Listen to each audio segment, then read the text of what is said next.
Hello बच्चों, target success 7.0 में आप सभी का स्वागत है। आज क्लास 6 का फर्स्ट चैप्टर का अध्ययन करेंगे, जो कि हिस्ट्री का फर्स्ट चैप्टर है, जिस चैप्टर का नाम है हमारा अतीत। ये जो हमारा अतीत है, ये जो चैप्टर है काफी ज्यादा इम्पोर्टेंट है। इसमें हम लोग समझेंगे कि हमारा अतीत क्या था। तो आइए स्टार्ट करते हैं। इतिहास हमें अतीत की जानकारी देता है। अतीत को जानना इसलिए जरूरी है कि अतीत को जानकर ही हम वर्तमान को समझ सकते हैं और भविष्य के निर्माण के लिए सोच सकते हैं। इतिहास मानव समाज की सामूहिक स्मृति है। यदि कोई समाज अपने इतिहास को नहीं जानता है तो उसकी हालत वैसे ही है जैसे कि ऐसे व्यक्ति की जिसकी याददाश्त गुम हो चुकी है। यानी इतिहास जो है, इतिहास हम लोगों को इसलिए जानना जरूरी होता है कि अतीत की बातों को जानकर हम क्या कर सके, वर्तमान को समझ सके और भविष्य के निर्माण के लिए सोच सके। आप जानते हैं कि मनुष्य एक सामाजिक प्राणी है। मनुष्य जो है एक कैसा प्राणी है? सामाजिक प्राणी है। हम सभी समाज में रहते हैं।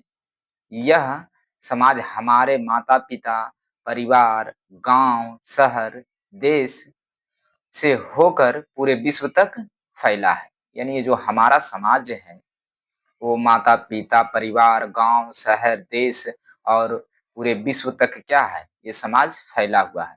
हमारे पढ़ा हमने आपने पढ़ा होगा कि आज की दुनिया एक वैश्विक गांव है। क्या हमारा समाज सदा से ऐसा ही था? अभी जो हम गांव देख रहे हैं, क्या हमारा गांव सदा से ही ऐसा ही था या इसका धीरे धीरे विकास हुआ है?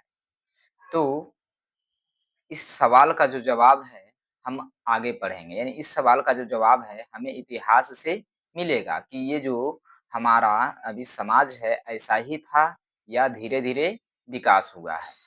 आप यहाँ भी जानते होंगे कि इतिहास का जो संबंध है अतीत के उस काल से है जिसके बारे में हमें लिखित साक्ष्य मिलते हैं।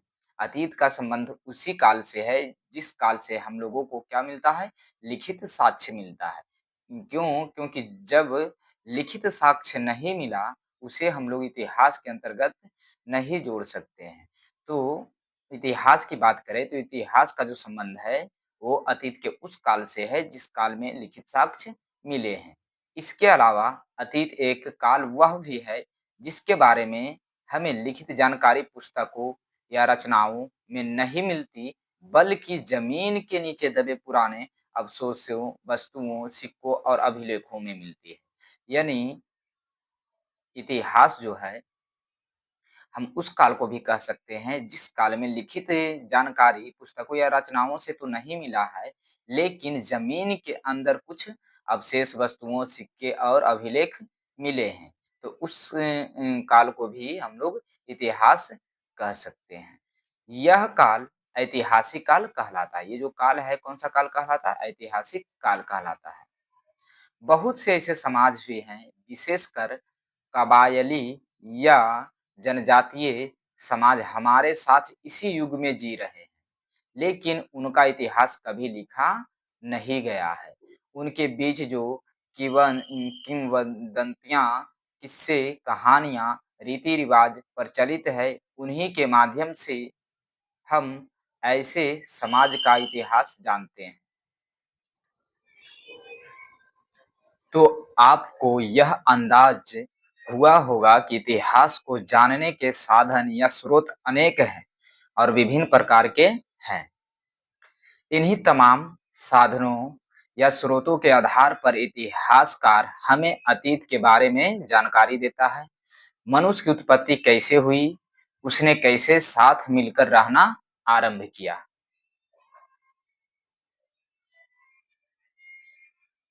अब यहाँ हम लोग समझते हैं कि कैसे अपने जीवन की जरूरतें पूरी की, कैसे शिकार करके और कंद मूल इकट्ठा करके अपना भोजन पाया, कैसे खेती करना सीखा, गुफाओं से निकलकर मानव मकान बनाकर उनमें रहना शुरू किया, कपड़े पहनना आरंभ किया, आग के उपयोग को जाना और हथियार बनाए, दूरस्थ स्थानों तक यात्रा के लिए सवारी का उपयोग सीखा और व्यापार किया, मुद्रा का उपयोग आरंभ किया, राज्यों और साम्राज्यों का गठन किया, उनका शासन चालन के लिए नियम कानून बनाए, कैसे साम्राज्य संगठित हुए और धीरे-धीरे बिखर गए।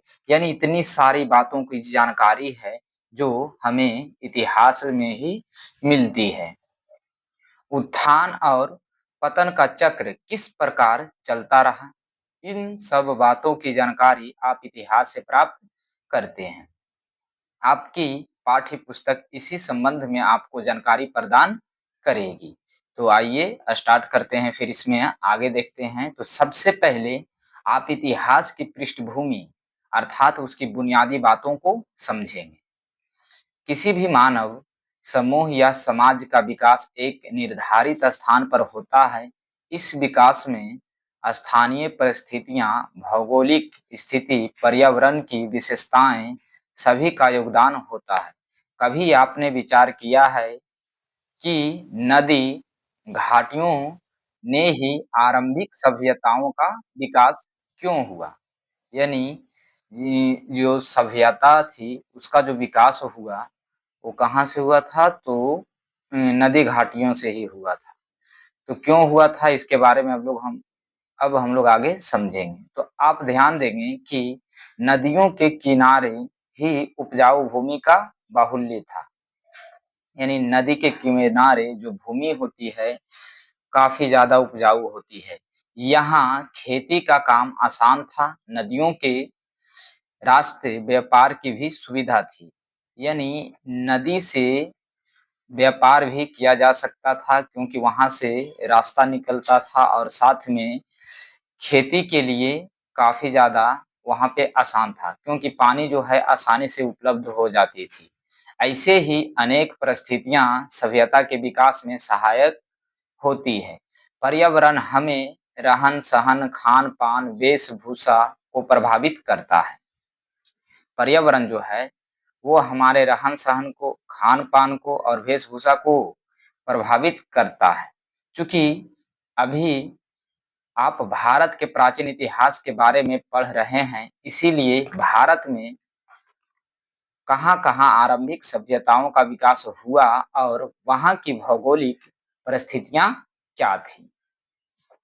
तो इसे जानना आपके लिए ज़रूरी है कि आप कालक्रम के संबंध में जानेंगे। इतिहास की प्रक्रिया बहुत लंबे काल तक फैली है। सुविधा के लिए हम इसे छोटे-छोटे कालों में बाँट देते हैं। ऐसा क्यों किया जाता है, किस आधार पे किया जाता है, यह आप जानेंगे। फिर आप यह भी देखेंगे कि अतीत की जानकारी किन साधनों से आप प्राप्त करते हैं और तुलनात्मक रूप से इनका क्या महत्व और उपयोगिता है। चलिए अब आगे हम लोग देखते हैं। आगे क्या है कि अभी नहीं फूटी थी, इन मनुष्यों का जीवन सरल था परंतु कठिन भी। प्राचीन काल के जो मनुष्य थे उनका जीवन जो था सरल था परंतु कठिन भी था।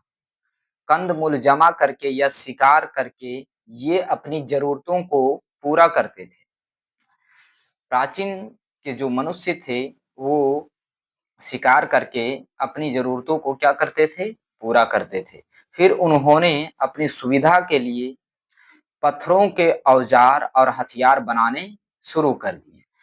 अब यहाँ पे समझिएगा कि शिकार से अपनी ज़रूरतों को पूरा करते थे और वो अपनी सुविधाओं के लिए पत्थर का औजार और हथियार बनाना शुरू कर दिया। क्यों शुरू कर दिया? क्योंकि शिकार करने में इसकी ज़रूरत पड़ती थी। इसीलिए उन्होंने पत्थरों का जो औजार और हथियार बनाना क्या कर दिया? शुरू कर दिया ताकि जो है शिकार आसानी से कर पाए। अब शायद आपको इनका महत्व आसानी से समझ में नहीं आया, मगर यह मनुष्य द्वारा पहला आविष्कार था। जो पत्थर का आविष्कार बनाया, ये मनुष्य द्वारा पहला आविष्कार था। सही उसी तरह आग का भी उपयोग मनुष्य ने सीखा। यह भी एक महत्वपूर्ण खोज थी क्योंकि मनुष्य के जीवन में मौलिक परिवर्तन आया। अब वह अपना खाना पकाकर खाने लगा। मानव जो था पहले प्राचीन में कच्चे खाना ही खाते थे, लेकिन जब से आग की खोज हुई, पत्थर का औजार बनाते-बनाते उससे चिंगारी निकला जिससे उनको लगा कि ये आखिर क्या था? उसी तरह से उन्होंने धीरे-धीरे करके क्या आग का आविष्कार किया और आग को उम, वो अपने जीवन में उपयोग करना सीखा और सीखने के बाद वह सभी कच्चे भोजन ना खाकर भोजन को पकाकर खाना स्टार्ट कर दिए। आग से खुद को ठंड से और जानवरों से बचाने लगा। आग से खुद को ठंड से और जानवरों से क्या करने लगा? बचाने लगा। आग जो है इन लोगों को यानी प्राचीन के जो लोग थे, आज के भी समय में देखा जाए तो ठंड से हमें आग ही बचाती है और उस टाइम भी इन्होंने आग का उपयोग करने लगे ठंड से बचने के लिए और जानवरों से बचने के लिए। उसके जीवन का स्तर पहले से उन्नत हुआ, यानी पहले जो उनके जीवन का स्तर था उससे थोड़ा-सा मतलब विकास हुआ। चौथे अध्याय में आप संगठित समाज की जीवन शैली को समझ सकेंगे। खेती तो मनुष्य ने सीख ली थी, खेती जो था मनुष्य ने तो सीख ली थी। अब पशुपालन, अब बात आती है पशुपालन की, व्यापार की और यातायात में प्रगति। यानी ये सब में भी प्रगति आई, यानी पशुपालन में, व्यापार में, यातायात में स्थिर और जीवन ने सोच विचार के लिए अवसर प्रदान किया। जीवन के अर्थ और महत्व को समझने मृत्युपरांत जीवन की कल्पना करने की क्षमता बढ़ी और मृतकों के दाह संस्कार के तरीके सोचे गए। यानी जब मनुष्य जो था मर जाता था तो मरने की बाद जो था उनको ऐसा ही छोड़ दिया जाता था। पर जीवन की कल्पना करने की क्षमता इनके मन में बढ़ी और मृतकों का ये सब क्या करने लगे, मतलब दाह संस्कार के तरीके सोचने गए कि इसे हम लोग क्या करेंगे, दाह संस्कार करेंगे। मिट्टी में सबको गाड़ने की प्रथा चली जिसके मध्य इस युग में मिलने लगते हैं। मध्य काल में हम लोग देखे हैं कि अभी भी बहुत सारे शब्द जो हैं जमीन के अंदर में गड़े मिले हुए हैं। ये है प्राचीन के कुछ अवशेष। 5वें अध्याय में आप हड़प्पा संस्कृति के बारे में पढ़ें। यह वह चरण है, ये जो हड़प्पा संस्कृति है, यह वह चरण है जब मनुष्य ने अन्य अर्थों में सभ्य जीवन आरंभ कर लिया था, यानी वो एक अच्छा जीवन जीने लगे थे।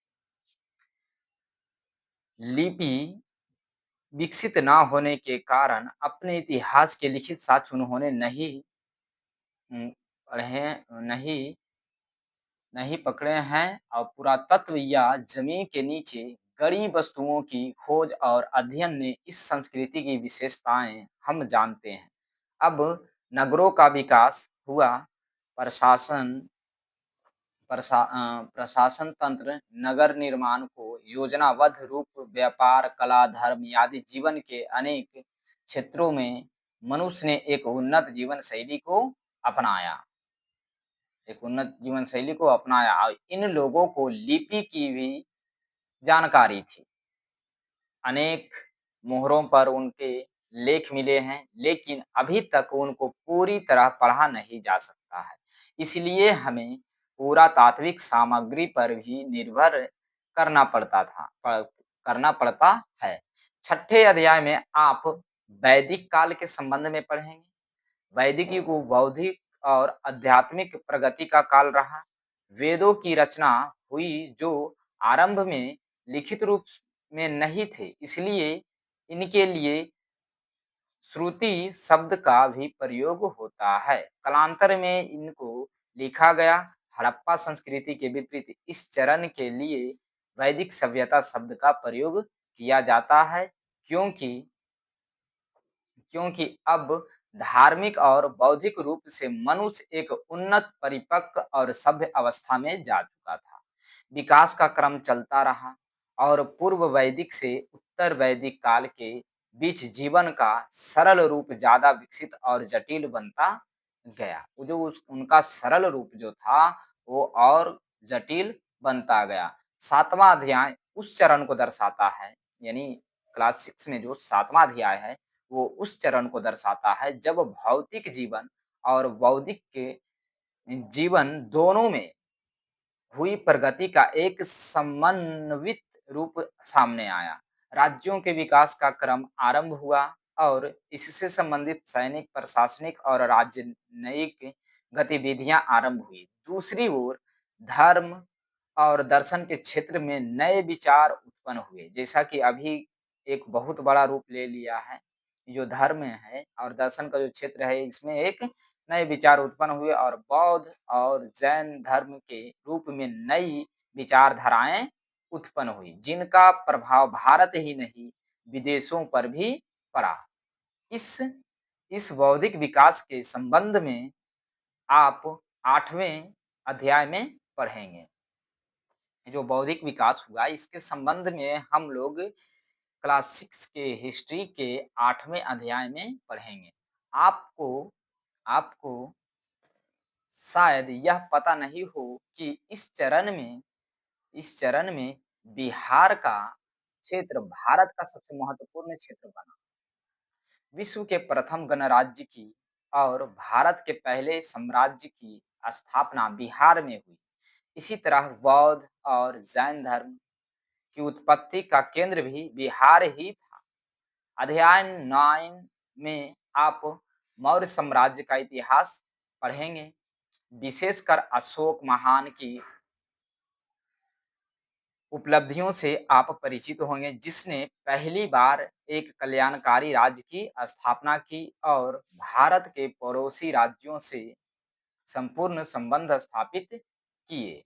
आगे चलकर इन्हीं संबंधों से भारत के सांस्कृतिक प्रभाव का विदेशों में विस्तार हुआ। 10वां अध्याय में हम लोग को पढ़ना है, मौर्य साम्राज्य के पतन के बाद भारत की राजनीतिक स्थिति को दर्शाता है। विशाल साम्राज्य के स्थान पर अब छोटे-छोटे क्षेत्रीय राज्य भारत में स्थापित हुए। इनमें कुछ ऐसे भी राज्य थे जिसकी स्थापना विदेशी मूल्य के शासकों ने की थी। इसके फलस्वरूप सांस्कृतिक आदान-प्रदान की प्रक्रिया और समृद्धि हुई। इसी काल में दक्षिण भारत में भी सभ्यता के विकास के साक्ष्य हमें मिलते हैं। 11वां अध्याय सुदूर क्षेत्र में भारत के प्रभाव के विस्तार के संबंध में विस्तृत जानकारी के लिए सहायक है। आप यह जान सकेंगे कि किस प्रकार बौद्ध धर्म और उसके प्रभावाधीन कला और शिल्प के क्षेत्रों में नई परंपराओं का विकास हुआ। और 12वें और 13वें अध्याय में आप भारत में होने वाले राजनीतिक, प्रशासनिक आर्थिक और आर्थिक सांस्कृतिक प्रगति के संबंध में जानकारी प्राप्त करेंगे। जबकि अंतिम अध्याय में आप कुछ प्रमुख इतिहासकारों के संबंध में जानकारी प्राप्त कर सकेंगे। तो बच्चों, उपयुक्त उदाहरणों से आपको यह अनुमान हुआ होगा कि इतिहास का अध्ययन क्यों महत्वपूर्ण है और उपयोगी है। आपने देखा होगा कि मानव समाज के विकास का क्रम एक लंबे समय तक फैला है। इसमें उत्थान और पतन दोनों बारी-बारी से प्रस्तुत होते हैं। इसके पीछे अनेक कारण होते हैं।